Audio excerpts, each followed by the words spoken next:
देव भगवान की जय। प्यारे कृष्ण कन्हैया लाल की जय। श्री राम कथा राधे श्याम रामायण चल रही है और उत्तरकांड पूरा हो चुका है। आज लवकुश कांड सीता वनवास प्रसंग है आज का। सबसे पहले प्रार्थना।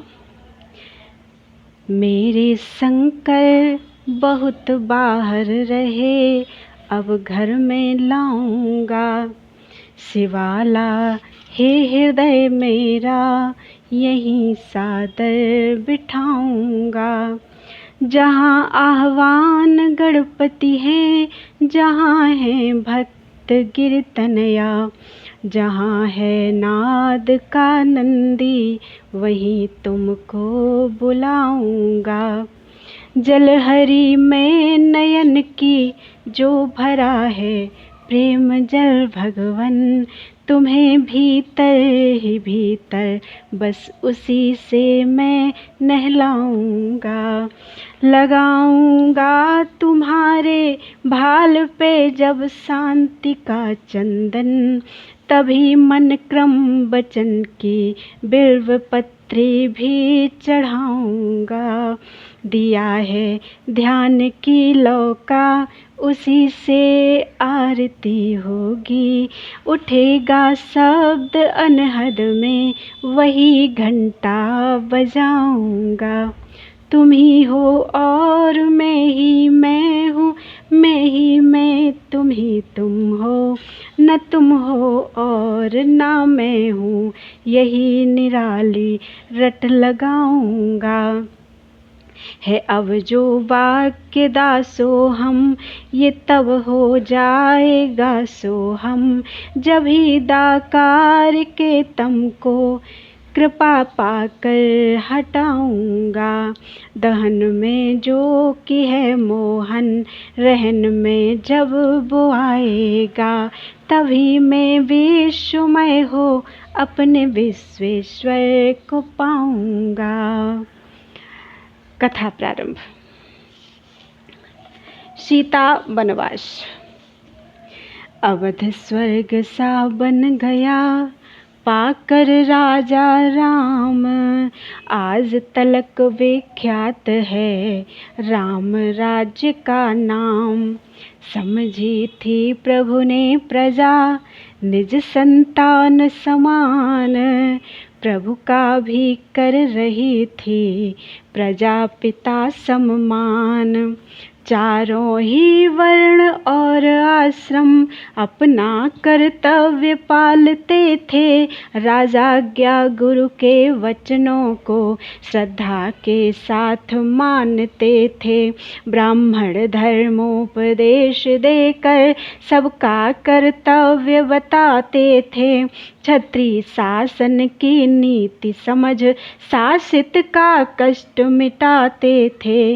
वैश्यों पर था व्यापार भार, भंडार देश का भरने को, शूद्रों में था सेवादि भाव, उपकार देश का करने को। सद्गुण संपन्न ब्रह्मचारी गुरुकुल से शिक्षा लेते थे, कर्तव्य समझ अपना गृहस्थ गृह को उन्नति अति देते थे। रहता था वानप्रस्थ वर्ग तप करने में तीर्थाटन में, रहता था वानप्रस्थ वर्ग तप करने में तीर्थाटन में।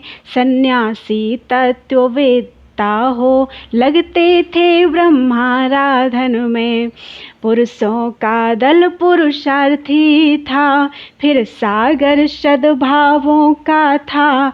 चोला तो मनुष्य जाति का था, आचरण देवताओं का था। देवियाँ देवियाँ थी बच्ची जो पति को ईश मानती थी, गृहिणी का मर्म जानती थी, माता का धर्म जानती थी। विद्वान सभी था प्रजावृंद, कोई अनपढ़ अज्ञान न था। ऊंचे दल में अभिमान न था, नीचे दल का अपमान न था। शासन का रघुराज के था प्रधान यह मंत्र, अटल धर्म पर सत्य पर रहे प्रजा का तंत्र। नियमों में ऐसी पोल न थी, जिससे दुख पाती रहे प्रजा। राजा अपना आनंद करे, रोती चिल्लाती रहे प्रजा।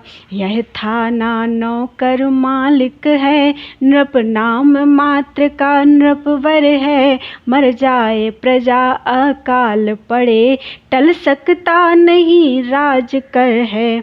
अब भी संतोषजनक शासन यदि कहीं देख लेते हैं हम, तो उपमा राम राज्य ही की उपमा उसको तुरंत देते हैं हम। तो राम राज्य की ही उपमा उसको तुरंत देते हैं हम। कहना यह है वह राजतंत्र हो चुका हमारे भारत में, जिसकी सराहना आज तलक करते हैं लोग कहावत में। जीव जंतुओं तलक का होता था नित न्याय, गुरु सम्मति गुरु मंत्रणा लेते थे रघुराय। एक दिवस सानंद जब बैठे थे अवधेश, राजनीति का दिया तब गुरुवर ने उपदेश।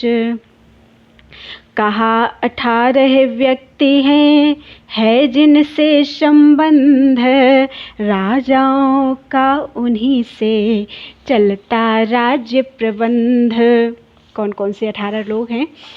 मंत्री, खजांची, सेनापति, वेतनदाता, व्यापार सचिव, युवराज, पुरोहित, द्वारपाल, वन रक्षक, कारागार सचिव, न्यायी, रसोइया, अभिभावक, गुरु राजाज्ञा कहने वाला, दरोगा, वैद्य, महल वाली, ड्योढ़ी पर नित रहने वाला। है यह 18 राज अंग, इनका विचार रखे राजा। अधिकार इन्हें दे पर इन पर पूर्णाधिकार रखे राजा। कर्तव्य नृपति का है यह भी, इन सब से बरते नीति सदा। चाहे भीतर से हो विरोध, बाहर से रखे प्रीति सदा। ऐसा भी ना हो परस्पर में, हो जाए अति लगाओ इनका। कुछ गुप्तचरों द्वारा सदैव समझे सब गुप्त भाव इनका। नीतिज्ञ नरेश वही तो है, जिसके सब अंग निरोगी हों। शासन में तभी कुशलता है, कार्य कुशल सहयोगी हों। राजाओं में भी हुआ करते 14 दोष, नष्ट किया करते वही सेना शासन कोश। अभिमान, झूठ, आलस्य, क्रोध, अज्ञान, अनीति, नास्तिकपन, इंद्रिय सुख, मूर्खों से विचार, हठ धर्मीपन, मंत्रणा कथन, विद्वानों का अपमान और जनमत का अवहेलन करना। अंतिम 14वां है विलास भोग, मद्यादिक का सेवन करना। इन दोषों से सर्वदा बचता रहे नरेश, तो उसके राजत्व को माने सारा देश। यदि प्रजा निरीक्षक पापी हों, निर्दयी घूस लेने वाले, यदि गुप्त चित्तदूत अविचारी हों, झूठे संदेश देने वाले। यदि वैद्य गुरु हों चाटुकार, सेना नायक षड्यंत्री हों। यदि बकवादी मीठे कपटी, राजा के सारे मंत्री हों। तो निश्चय सारे राज्य सहित वह राजा चौपट होता है। छोटी छोटी भूलों से ही यह दारुण संकट होता है। इसलिए उचित है राजा को वह अपना राजापन समझे। है प्रजापाल पदवी उसकी, इसलिए प्रजा का मन समझे। रजनी में राजधानी देखे, दिन में सच्चा न्यायेश्वर हो। व्यय से विशेष हो आए सदा, वेतन भुगतान समय पर हो। शासन का मर्म समझता हो, ईश्वर के नियम मानता हो।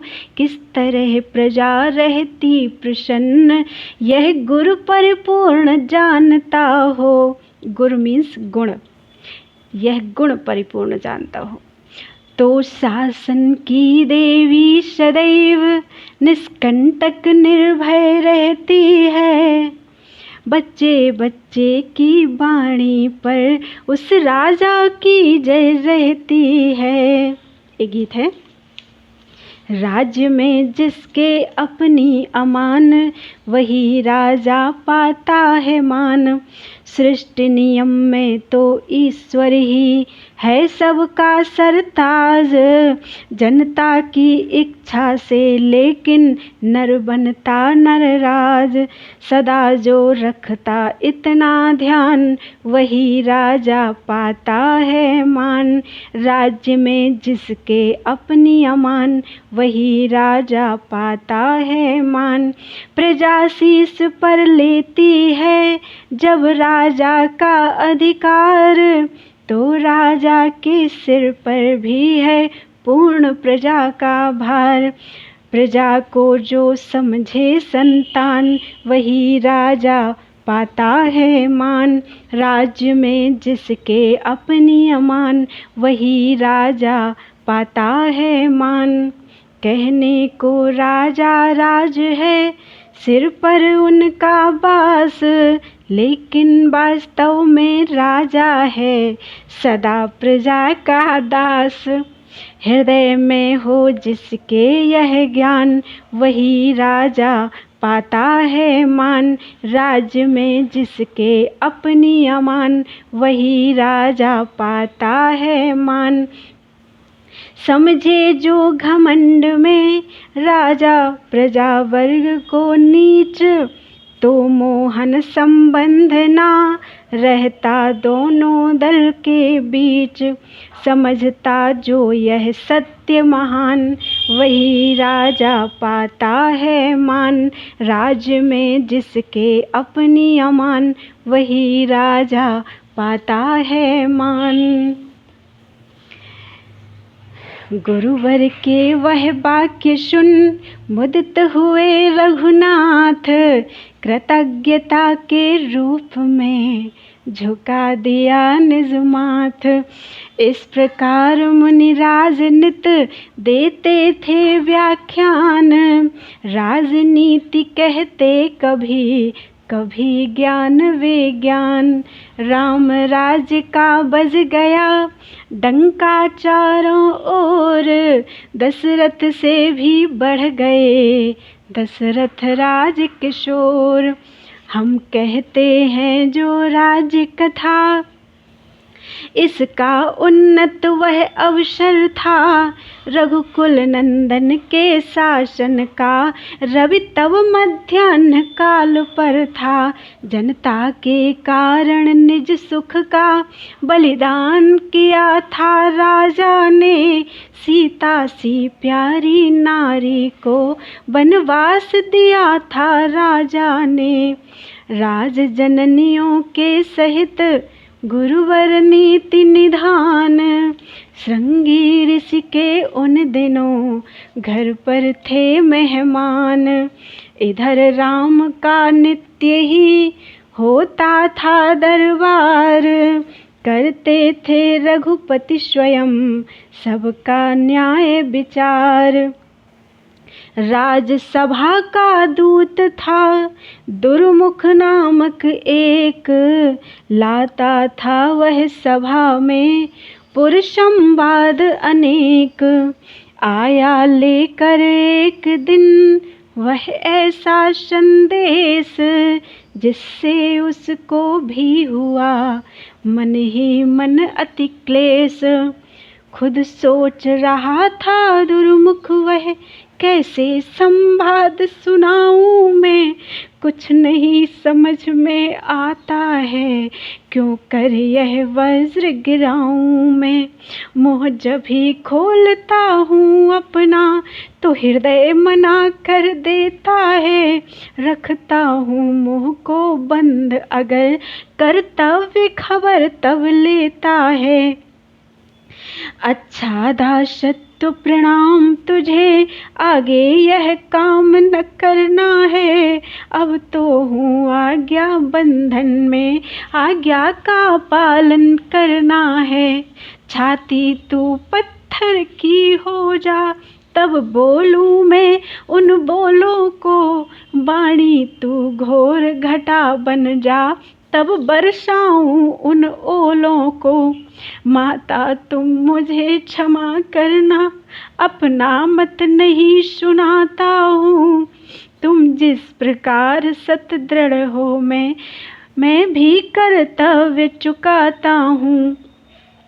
इस भांति हृदय बलवान बना, परिषद में अनुचर बोल उठा। राजेश्वर इतना ही कहकर कुछ कांपा, फिर कुछ डोल उठा। फिर कहा आज कुछ खबरें हैं, इस समय क्षमा कीजिए मुझे। एकांत समय में अर्ज करूं, ऐसी आज्ञा दीजिए मुझे। बस इतना ही कह सका दुर्मुख मुख से बैन। आगे फिर वाणी रुकी, भरे नीर से नैन। दशा देख कर दूत की बोल उठे श्री राम। कह डालो क्या बात है, रुकने का क्या काम। तुम तो हो सभा दूत भाई, दैनिक खबरें लाने वाले। एकांत समय के फिक्रे हैं, सबको भ्रम पहुँचाने वाले। यह सच है कोई बात आज, भीषण ज्वाला हो भड़की है। कारण इस समय अचानक ही मेरी भी छाती धड़की है। बामांग फड़कते हैं सारे, बेचैनी बढ़ती जाती है। ऐसा अनुभव होता तन से, आत्मा ही खिंचती जाती है। फिर भी मैं आज्ञा देता हूँ, जो कुछ हो प्रगट जरूर करो। एकांत समय में राम सुने, इस भेदभाव को दूर करो। रोते रोते दूत तब लगा सुनाने हाल। क्षीर सिंधु में शेष ने दिया हलाहल डाल। बोला पुरवासियों में उठा, बोला पुरवासियों में उठा प्रश्न महान। जिसका श्री रघुराज से है संबंध प्रधान। रावण के कारण माता जी जो रही महीनों लंका में। बस इसी बात को दोष समझ कुछ लोग पड़े हैं शंका में। कहते हैं धर्म नीति रक्षक, जब रघुकुल मणि की गद्दी है। तो पर घर रह आने वाली नारी क्यों घर में रखी है। रैयत से पहले वाजिब है अपने अपने राज करे राजा। निर्दोष रहे जिसमें शासन वैसा ही काज करे राजा। संकित दल का यह आंदोलन दिन पर दिन बढ़ता जाता है। रघुपति का इसमें चुप रहना दल का बल और बढ़ाता है। बहुत संभाला राम ने संभला नहीं शरीर।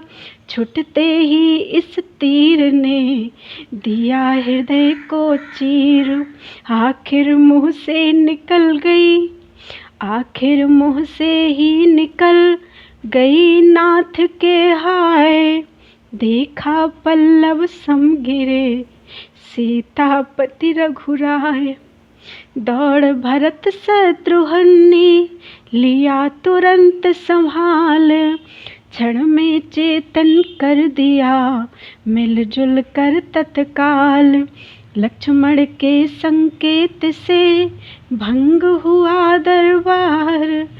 तब भोले श्री भरत से राघव करुणागार। हे भैया भरत सत्य ही है, मैं कभी राज्य के योग्य न था। बनवासी शासन क्या जाने, वह कभी ताज के योग्य न था। पर बीत गई सो बीत गई, अब बिगड़ी बात संभालो तुम। जो भार राम के सिर पर है, भाई हो उसे उठा लो तुम।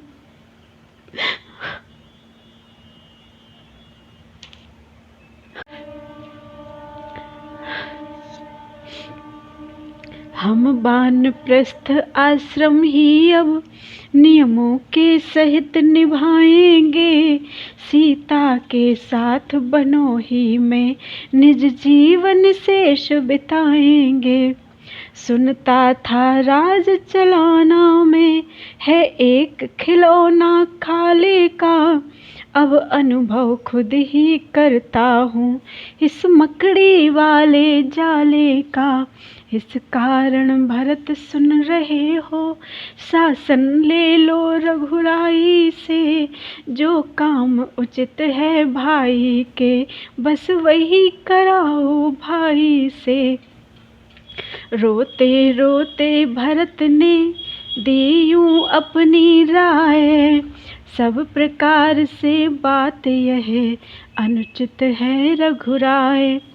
संसार कहेगा नारी पर रघुवर ने सिंहासन त्यागा। एक ही चोट में हार गए, भारीपन धीरजपन त्यागा। ऐसा करने से कुल भी रघुपति निंदा होती है। ऐसा करने से कुल की भी रघुकुलपति निंदा होती है। राजेश भीरु हो बन जाएं, यह बात सरासर ओछी है। हमको यह राजभार देना, बालू में भीत उठाना है। जब कंधा बड़े डालते तो छोटों का कहाँ ठिकाना है। प्रभु बोले यह ठीक यदि तो फिर यही उपाय। प्रजा हेतु सर्वदा को सीता त्यागी जाए। लक्ष्मण बोले व्यर्थ है यह सब राय उपाय। जांच आंच से हो चुकी फिर भी त्यागी जाए। हे दीनानाथ दया करिए, छाती छलनी हो जाती है। शब्दों की नहीं लड़ी है यह सूलों की लड़ी कहाती है। निर्दोष नारी दंड पाए, क्या यह अधर्म का काम नहीं। ऐसे कामों को करके क्या रघुकुल होगा बदनाम नहीं।